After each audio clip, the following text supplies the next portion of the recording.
Ni hao les mythos.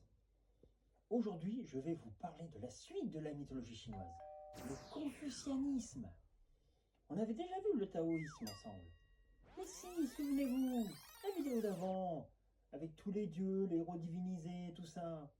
On attribuait ça à Lao Tzu, un sage et un érudit de l'époque.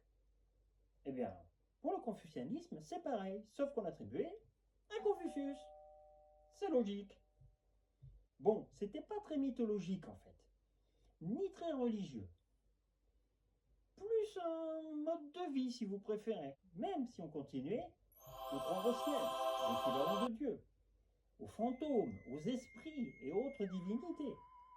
Bref, plus un culte axé sur les ancêtres et la hiérarchie en général. Par contre, les lois et les règles, c'était pas du pipi de chat pour lui. Vous aviez intérêt à filer droit. Non, il fallait respecter le ciel, son fils, son père, le patron, les grands-parents et les parents.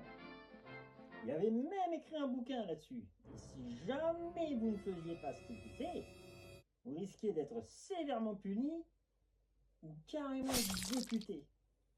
Ah, ça plaisantait pas à l'époque. Il était si célèbre qu'il est même devenu un dieu après sa mort. Lao Tzu aussi, cela dit en passant. Imaginez si on avait fait la même chose chez nous, en France.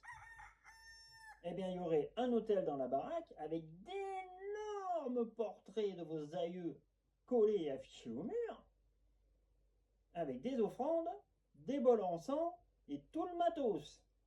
Et vous aviez intérêt à croire en eux et surtout à obéir à papi, mamie, papa, maman. Non, pas l'abonnez-moi, je vous ai vu venir.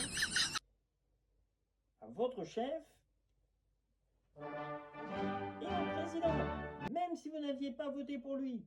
Car si la guillotine existait encore, vous y passiez direct.